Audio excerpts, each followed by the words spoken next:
What is up, guys? Been planning this for months. We're gonna finally do it. My top 50 horror films of all time. No slashers. Let's go.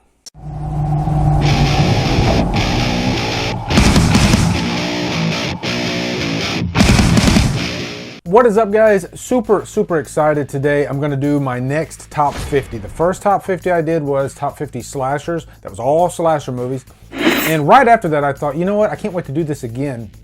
And I want to do just horror.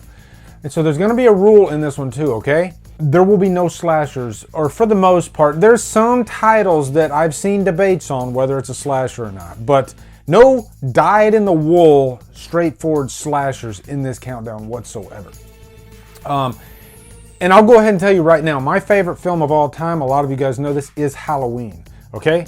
John Carpenter's Halloween will not be on this list because it is a slasher. All right, maybe sometime down the line I'll do a top 25 and I'll combine it all together. And you know, Jason Smith from Sinister Cinema Reviews, he was giving me crap. He said, "Oh, you're gonna triple dip." There you go. But really, the main reason, I didn't want to repeat myself. I didn't want to sound off 20 movies that I've already talked about on the top 50 slashers. So you're gonna get, for the most part, all non-slasher horror films. And I love all different genres of horror. So this is going to be a lot of fun. There's a lot of new mixed with a lot of old. So a couple surprises along the way too. So looking forward to getting into this. So anyway, not wasting any time. Number 50, The Lodge. This is a brand new movie from this year. It happens to be my favorite movie of the year so far. I really enjoyed the performances in this movie. How eerie it is.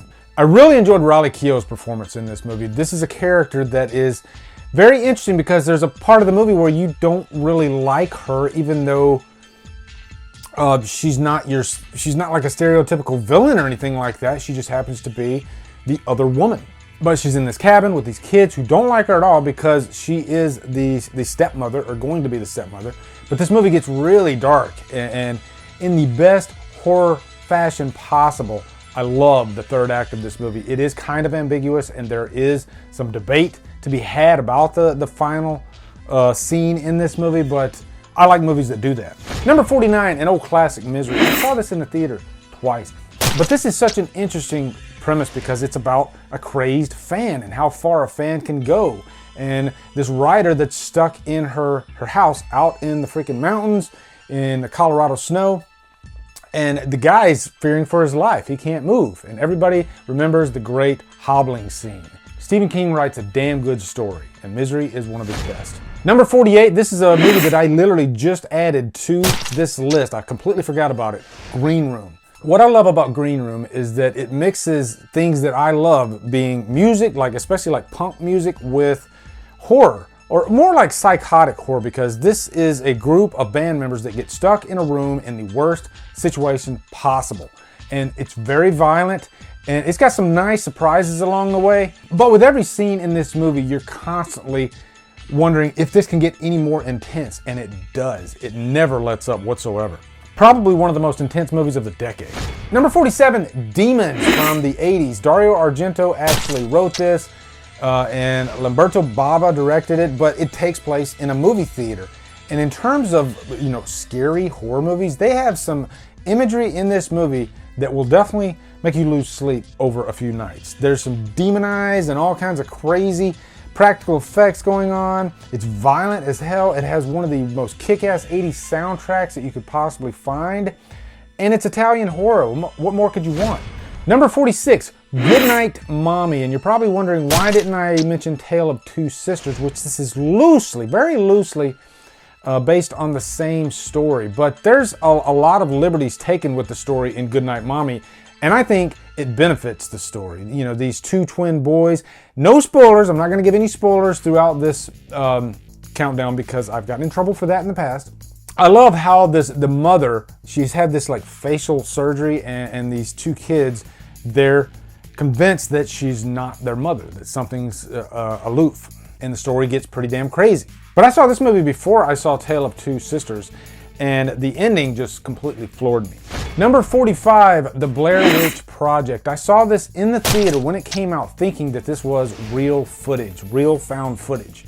It was the most genius marketing campaign I've ever seen. I've never seen a film done like this before, and it created a whole new subgenre of horror. For the most part, I don't really like found footage horror, but this one is actually very effective because you feel like this isn't acting. You feel like you're stuck in the woods with these three young people. And the performances are genuine because the directors knew what they were doing. They knew to plant certain things, certain scripts throughout the woods. And so a lot of the performances are really genuine, actually, as close to real as you can possibly get. And what makes this movie scary is that the characters are actually scared throughout this movie. They start getting frantic because they're lost. And the ending sent chills down my spine. Number 44, The Strangers. I love The Strangers Pray at Night, but I'm gonna put The Strangers on this list because it's in an isolated environment. Really, it's sort of a different subgenre than the sequel. But this particular movie scared the crap out of not just me, but really my wife. I remember we were watching this, and I've never seen just a simple knock on a door be so terrifying. You know, it's economic horror. It's the cheapest thing that you could possibly imagine, but we can all relate to being stuck in a house at like 3 o'clock in the morning and just hearing that knock on the door, not knowing who it is, and it terrifies us. Number 43, Split. You're going to see a couple of M. Night Shyamalan appearances throughout this countdown. I'm a big fan of his work when he's good. Split. It's a genius story with one of the greatest twist endings, or I'd say one of the most satisfying twist endings I've ever seen. I was cheering like a schoolgirl by the end of this movie, and if you've seen the movie, you know why. I just love this whole world. But James McAvoy's performance, 23 different characters, his work is insane in this movie. 42, a classic that I just reviewed actually, Silence of the Lambs. I've seen Silence of the Lambs so many times, but this is A-level horror. This is like great filmmaking, the best that you can possibly imagine. We horror fans, we don't always get A-level filmmaking. Silence of the Lambs is a gift and created one of the most iconic villains ever in Hannibal Lecter. Strong performances by Anthony Hopkins and Jodie Foster, of course. And big props to Buffalo Bill, too, for the tuck. Number 41, another one that I just added to the list, Trick or Treat, the 2000, I think it's 2009 movie by Michael Dougherty. I just love Halloween-themed movies, and if it's an anthology, even better. And this is such a fun movie. It's every bit fun horror that you can possibly imagine, and it has an irresistible character, Sam, this pumpkin-looking creature. You all know who Sam is. But this is an annual watch. I watch it every single year. I have a blast with it. I like the intertwining of all these different stories and how they all come together in the end. And of course, the werewolf scene is easily my favorite scene in the movie. Number 40, a John Carpenter classic, Prince of Darkness. I believe this is the second in his Apocalypse trilogy. And this might be the most ominous of the bunch. It deals with like Satan, or what they call in the story, the anti-god. But this just feels like a really big horror movie, you know? But guided by Carpenter's brilliant score. Might be one of my favorite and most underrated Carpenter scores out there.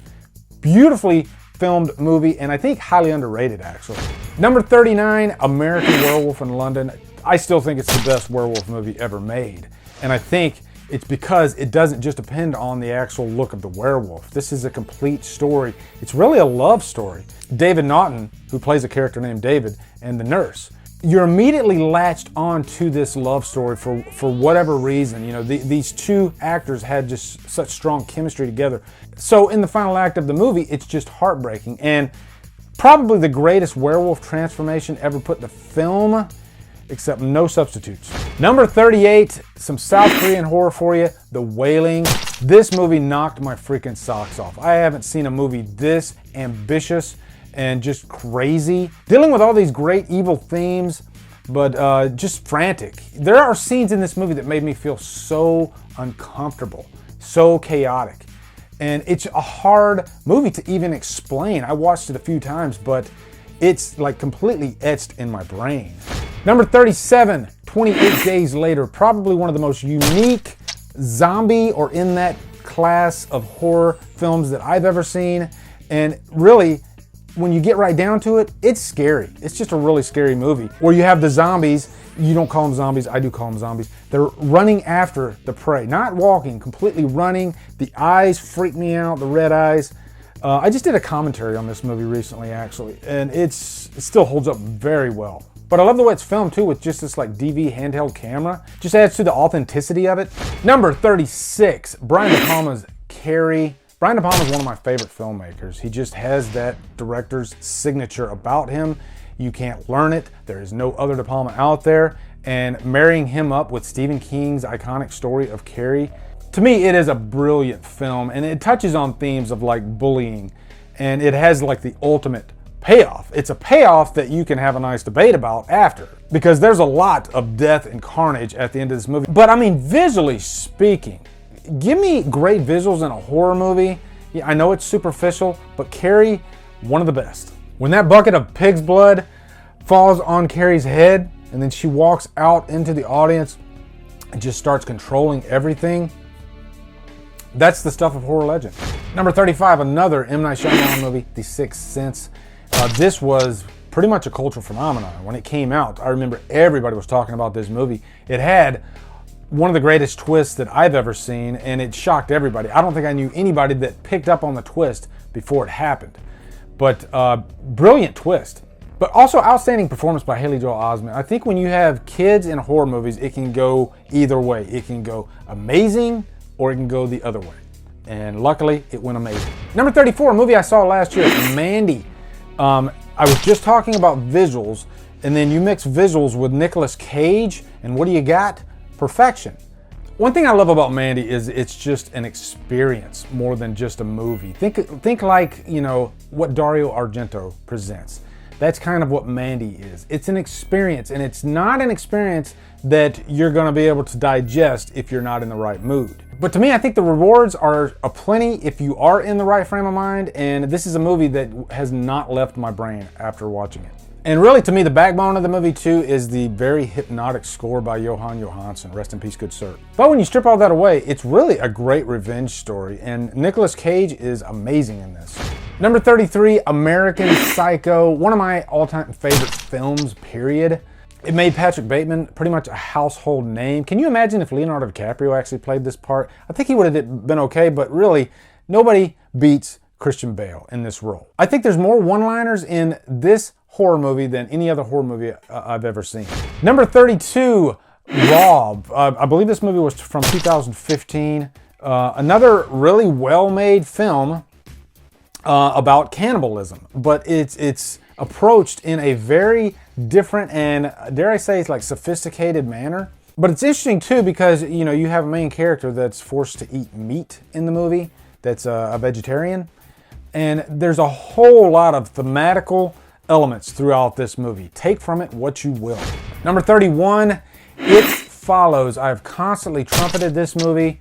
It's one of the most polarizing films I've ever seen, just because of all the debates I've seen about the movie. There are people that hate It Follows, but for me, it's just the gift that keeps on giving. The amazing score by Disasterpiece, the direction by David Robert Mitchell, the ambiguity of the film, which is what I think gets it in trouble with for some people. But also, when you get right down to it, it's a scary ass film. There's quite a few scenes in this movie that make you feel really uneasy. Number 30, a vampire classic, Lost Boys. Probably one of my favorite vampire movies, if I'm being honest. But also, it's just a staple of the 80s. There's just this like coolness to the movie, you know, and that's not an easy thing to achieve, but there was just something about this time period in the 80s. And this is the only vampire movie, I think, that can get away with having an oily soaked saxophone player. But also, Kiefer Sutherland just made my like greatest villains list, top 10 that I did. Deservingly so. He is so good in this movie. Number 29, one of my favorite horror comedies, Return of the Living Dead. It probably is my favorite horror comedy. It really feels like an 80s punk movement with a zombified dressing, and it takes place in a cemetery. Who doesn't love that? But Dan O'Bannon's writing and direction in this movie, I think, is brilliant and so funny. And who could forget the Linnea Quigley Tombstone dance? Do you ever fantasize about Linnea Quigley. Number 28, The Descent. I can't believe this movie came out, I think 15 years ago-ish, around that time. It feels so new still, but probably one of the most emotional horror films I've ever seen. And it's very therapeutic, actually, but it's an all-female cast stuck in this cave with these crazy creatures. But the creatures don't really show up until like the last act. And you're just so involved in these characters and this tragedy that happened in Sarah's life, the main character. And there's this great back and forth between her and her friend Juno. In terms of like character pieces, this might be one of my favorite. I really, really love these characters in this movie. And it really brings tears to my eyes sometimes when I watch it. Number 27, another M. Night Shyamalan movie, Signs. This movie was amazing. And I'm very picky with like sci-fi horror, alien horror. Don't get me wrong, I love good sci-fi horror. But this one, I think, approached it right because it was very small scale, you know, in this little farmhouse, and there's this possibility of an alien being around. And M. Night Shyamalan is so effective at bringing supernatural elements to pretty much a small town environment and making you feel like it could really happen. That's the way Signs is. You really are along for the ride. You feel like these aliens could be real, and you buy into it. That's the biggest thing. And it's another example of just great characters, great emotional moments, and you're just stuck with this father, his brother, and these kids, and they're adorable. And that's just the gift of M. Night Shyamalan. He really knows how to flesh out great characters. And by the way, probably one of the best jump scares I've ever seen in a theater. Number 26, John Carpenter's The Fog, except no substitutes. I'm very picky when it comes to ghost stories. For some reason with The Fog though, it feels so organic, it feels real. I mean, there are literally scenes in this movie where the ghosts, they stab the victims. So if you bring me that realism to a ghost story, it gets me there even better. And this is probably one of Carpenter's most frightening films, if I'm being honest. It's got a crazy pulse-pounding last act. And it's just another visually arresting film with, you know, the fog just moving through the screen. Number 25, Fright Night. You're So Cool, Brewster. This is such a fun vampire movie. To me, it's still one of the best vampire movies ever made. I always relate this movie to Teen Wolf, I guess, because it's set in the same time period in the 80s, and you're dealing with teenagers. And for some reason, teenagers in the 80s with horror, it always worked so well. But there's a lot of iconic scenes in this movie too, and it starts off nice and light and the irresistible premise of my neighbor is a vampire, and then it gets pretty damn frantic in the last act actually, and Chris Sarandon might be my favorite vampire. A lot of you women out there, you probably were swooning at that nightclub scene. Number 24, let's get dark, Hellraiser. Clive Barker was unlike any other writer-director out there. He just really had this demented imagination when it came to films, and he wasn't afraid to really just go there.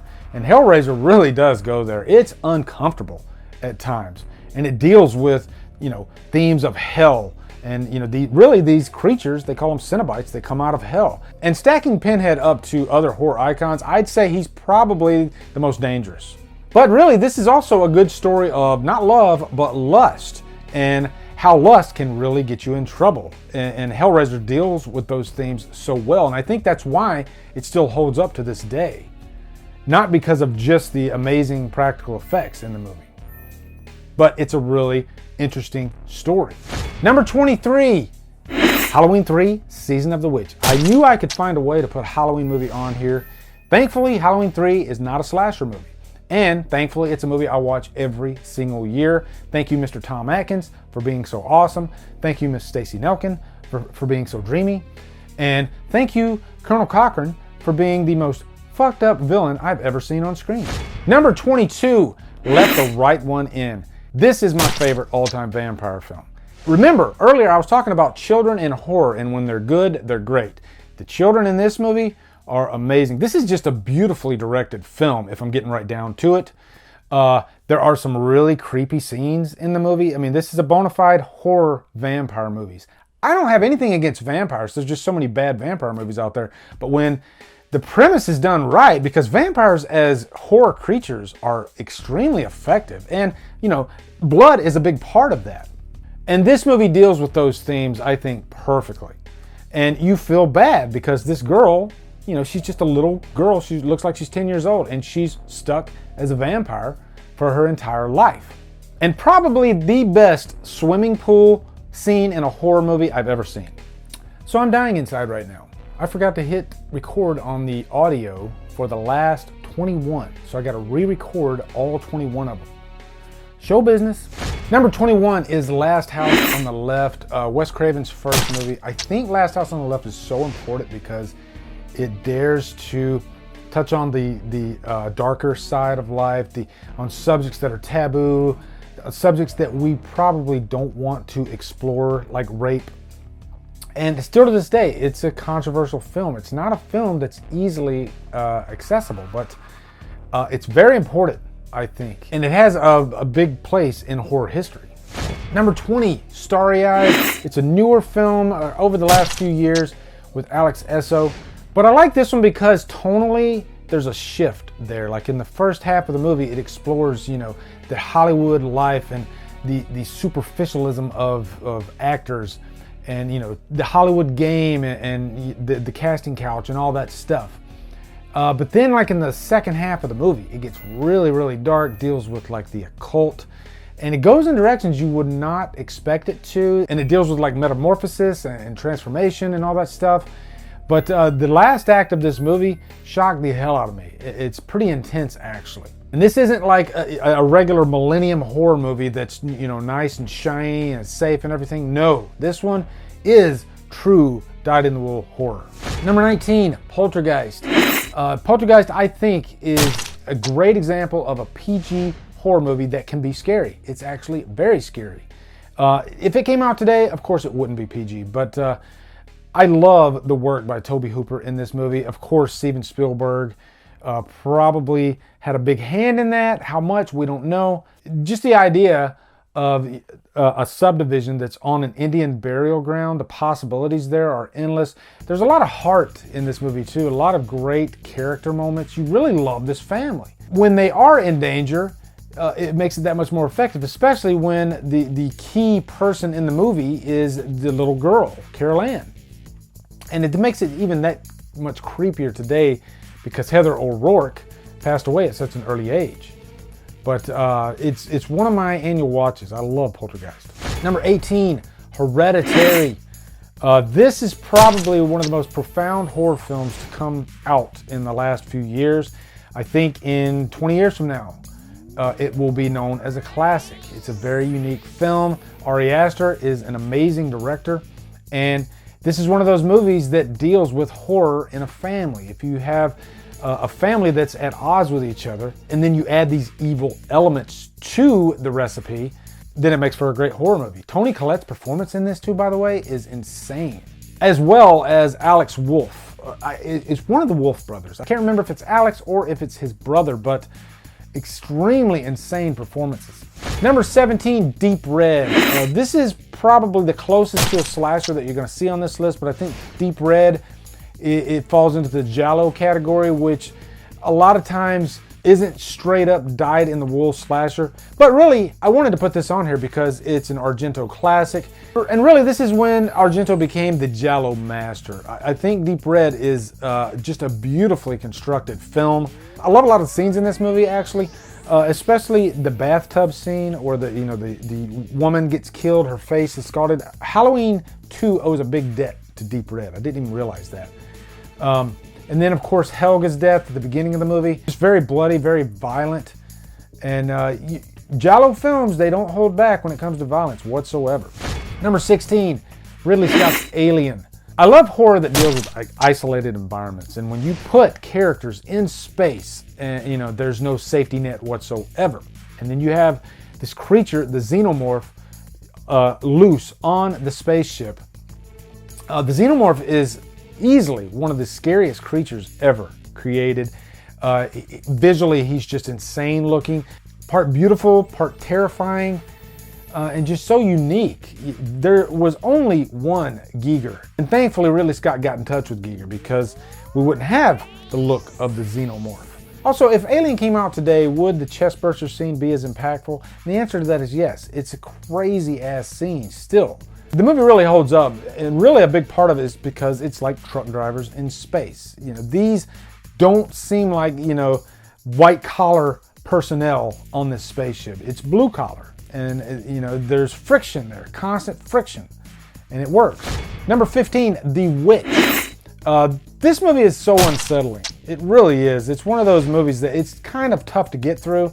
There's a few scenes in the movie that are really hard to watch, but I like that about it. I like good witch horror movies. I think witch horror movies have the most potential to be the most frightening, and The Witch is definitely frightening because it deals with, you know, like religious themes too, and religion has such a power over people, over families, and that's really explored in this movie. And as far as like last scenes in a horror movie go, the scene is so visually striking at the end of this movie without spoiling it. One of my favorites. Number 14, Pet Sematary, another Stephen King story. One thing that makes Pet Sematary so effective is that you have this little child that is hit by this truck. So immediately, like early in the movie, there's just so much heartbreak, especially as like a parent. You can really feel that. And so it explores that idea, what if we could bring those back from the dead? Knowing that they're not gonna come back the same, you know, but we love them so much, we can't let them go.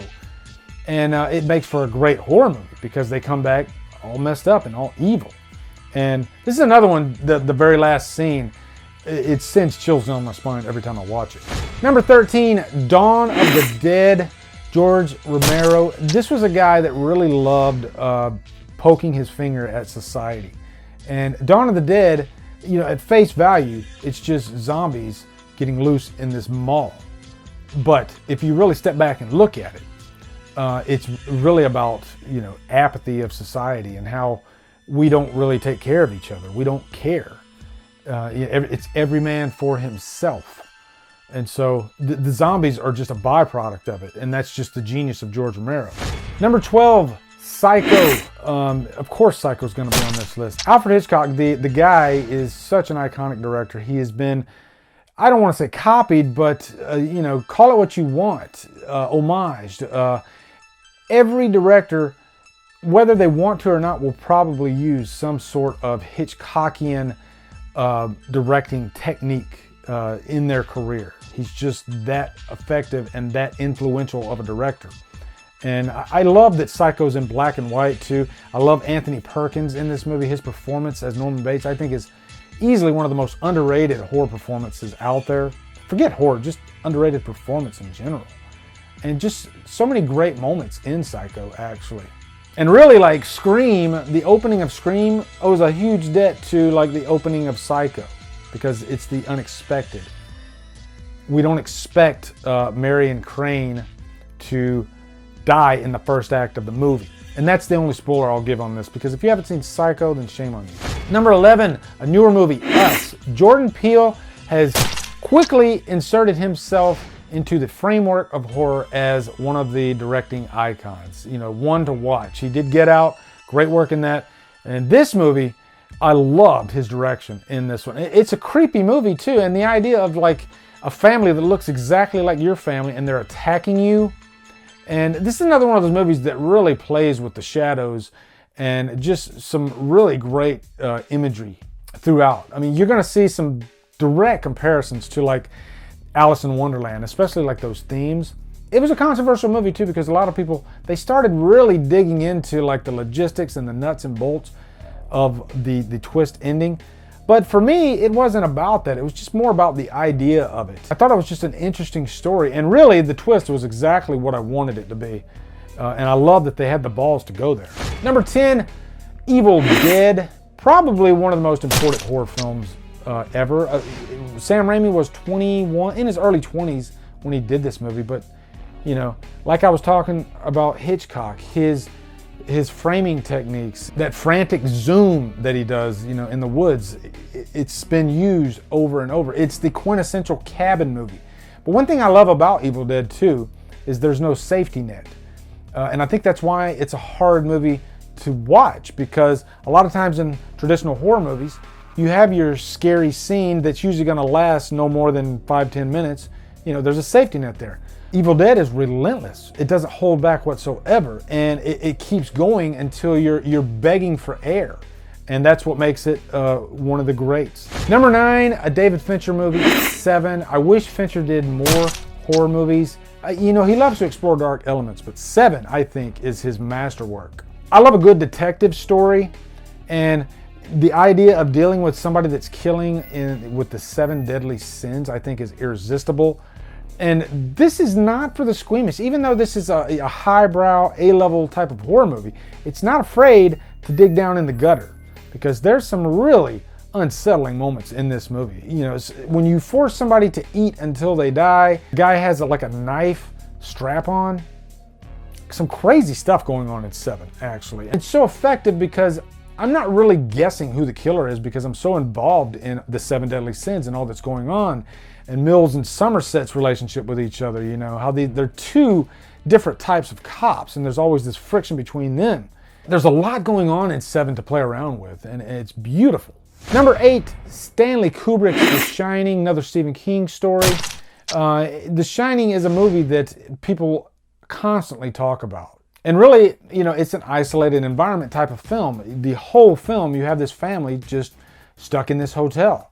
And it really deals with those themes of paranoia and just completely losing one's mind. And who better to do that than Jack Nicholson? You know, his performance in this is the stuff of legends.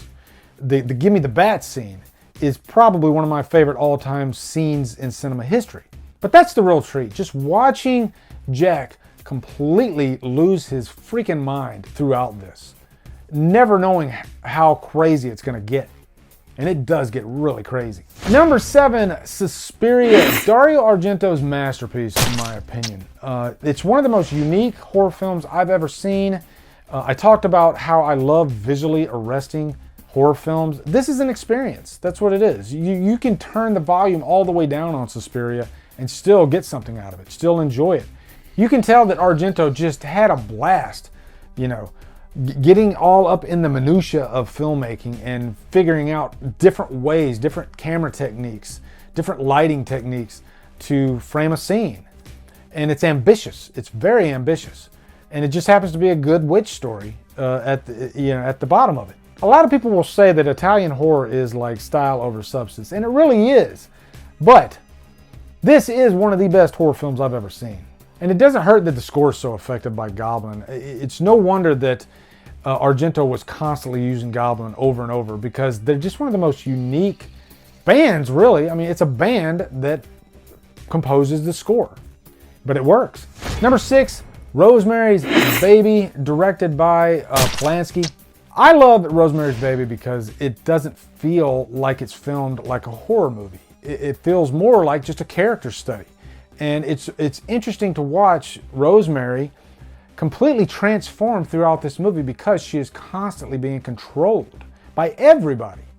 And it's a product of its time. It's a product of the late 60s.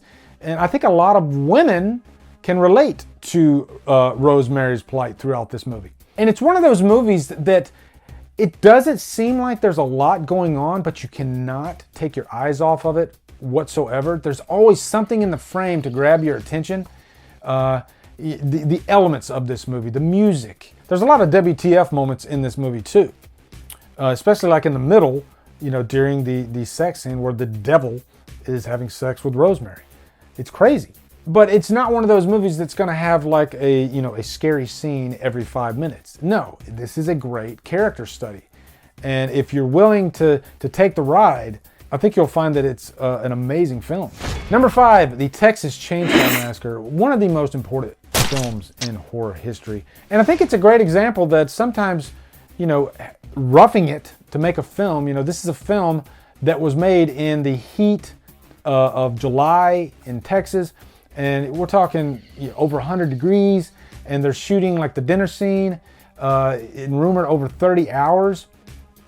And I think that's what you see on screen. I think when you see Sally going completely insane at the end of the movie, so much so to where you're like putting your fingers in your ears, That's because of the conditions of the set. You know, this was a director, Tobe Hooper, that was willing to do whatever he could do to finish the film. A lot of times you might call it an unsafe working environment, but I think if this was a different type of environment, then we wouldn't have the movie that we have. You know, and I don't think we'll ever have another Texas Chainsaw Massacre. Even in the franchise, it's just such a unique film. It's brilliant. Easily one of the most chaotic horror films I've ever seen. Number 4, Jaws. You can hear the theme right after I say it. You know, it's one of those movies that the score is directly tied to it. And, you know, just the idea of a 25-foot great white shark eating you. It's pretty much the most primal instinct. And it's still extremely effective. And it's a lesson in like limitations. You know, they could not get the shark to work, so that's why you see so little of the shark. And we don't realize that when we're first introduced to the movie. You know, we think that that's intentional, but no, it was really a happy accident. But thank God they didn't show the shark until the end of the movie. And thank God they had such great actors in like Robert Shaw and Roy Scheider and Richard Dreyfuss. I think their performances really make up this movie, you know, make it what it is. And you can really separate the first Jaws from the rest of the franchise. It's just that great of a movie. Number 3, Night of the Living Dead. This is one of the only movies that has another movie from the franchise in the countdown, being Dawn of the Dead, just because they're kind of in that franchise. But I think both these movies are extremely important. Night of the Living Dead because of the time that it came out, and it kind of fits into like what's going on right now with the whole George Floyd case. You know, and Romero, he made this movie for a reason. You know, I think putting a black man as the main character in this movie, I think that was on purpose. You know, because George Romero did not like the government. He didn't like people putting labels on each other. That's why we get movies like this that are so important. Still to this day, this movie resonates, you know? And I guess the lesson here is, have we really learned anything, you know, after what just happened with George Floyd? I guess not. And that's why Night of the Living Dead is so important. The zombies are just a byproduct, you know, just like Dawn of the Dead. There's so much subtext in George Romero's films. And Night of the Living Dead might be one of the most important horror films ever made. And it's still so relevant. It's still a lesson. Have we learned anything? Not really. Number 2, The Exorcist. Probably a movie that everybody talks about in terms of being the scariest horror film of all time. And I think a lot of directors could learn a lot from William Friedkin. You know, he approached this movie not as a horror movie, but just as a story. And he directed the story. There was enough there in the story to make it scary anyways, you know? So it was pretty much just like a chronologically shot movie. But the end result was completely terrifying. And William Friedkin was so effective in dealing with like child actors. You know, the stuff that he was able to pull out of Linda Blair in this movie, it takes a lot of finesse, it takes a lot of nuance, and he was able to maneuver around that to get those performances. But still, it's one of the most unsettling horror films, and it just happens to feel like this big budget A-level type of film. But it happens to be one of the scariest. And then number 1, John Carpenter's The Thing. And The Thing is really a success story, because when it first came out, it was this big bomb. And John Carpenter like went into a deep depression about the movie. It was panned by critics. You know, you all know the story. And then here we are, and now everybody talks about The Thing. And it's strange, and it makes me ask, like, why did they not get it back then? And now it's this really important film. And I think, like Night of the Living Dead, there's a lot of themes in The Thing that kind of fit in with what's going on today. You know, paranoia, trust, not trusting each other. And, you know, the practical effects by Rob Bottin, unmatched. Still to this day, unmatched practical effects. You cannot emulate that. And I think that's one reason why people balk at the idea of remaking The Thing, even though The Thing is technically a remake. Because we learned from the prequel, CGI, you're going to get laughed at because you're dealing with, like I said, the greatest practical effects ever put to film. But I'm glad people finally came around to The Thing and saw it for the genius that it really is. It really is a masterpiece of a film and easily deserves the number 1 spot on this list. So anyway, guys, that's it. Top 50 favorite horror films of all time. I'm sure I forgot some. Let me know in the comments ones that I did forget. Or let me know your favorite horror films. If you want to put your top 50 down there, give it a shot. It ain't easy. Also, be sure to come over to Killer Flicks, where we talk horror all day and every day. And on Fridays, we do Free For All Fridays. Follow me at Drumdums on Facebook, Twitter, Instagram, and Letterboxd. Anyway, guys, thank you so much for watching. Have a great day, and Drumdum out.